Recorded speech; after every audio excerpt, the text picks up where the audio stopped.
Welcome, Duha Amazing Adventure Vlog. So please guys, don't forget to subscribe, like, and share. So thank you for watching guys. Good evening guys. So ngayon guys, isi-share ko lang kunting tutorial lang kung paano makita ang comment doon sa channel nyo kapag ito ay isang spam. So kasi merong mga pumupunta sa channel natin at naging invalid lang, so naging spam siya. So saan ba siya makikita? So after this video guys, ipapakita ko sa inyo step by step kung saan makita yung mga spam comment.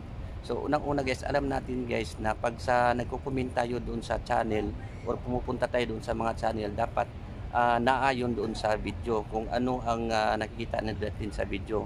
So kasi ang nangyari, naging spam yung mga comment ng ibang vlogger or pumupunta doon sa bahay or sa channel natin kasi hindi na ayon doon sa video yung bawal yung the word na sub to sub, topic, pabalik sa sa bahay. So minsan kasi guys naging spam yan. So saan ba makikita?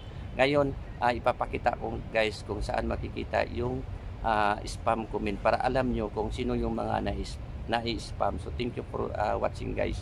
Ipapakita natin kung saan tayo pupunta or titingnan natin yung mga na-spam na comment. So guys, proceed lang kayo dito sa YT Studio. So ito guys, itong YT Studio, ito siya. Okay, pindutin nyo yung YT Studio nyo, i-click nyo lang yan at saka punta kayo dito sa kabila at titingnan nyo itong comment or comments. So pindutin nyo. So pag pundot nyo sa comments guys, makita nyo yung sa taas na may publish at saka meron siyang arrow down, pipindutin nyo yan. So pag pindot nyo guys, makikita nyo yung likely to spam. So nandyan yung mga spam na nagko-comment sa channel nyo. So pindutin nyo lang likely to spam. So yan na guys, nakita na guys kasi yan ang mga spam. So ito kasi nag-delete ako last week. So merong mga bago.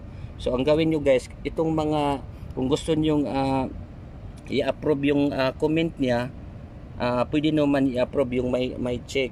Pero kung gusto nyo na i-delete nyo na lang kung hindi nyo nagustuhan yung comment niya kasi spam yan. So delete natin guys, ganyan. So delete natin. So remove freelance banish comment. So i-remove natin siya guys para malinis.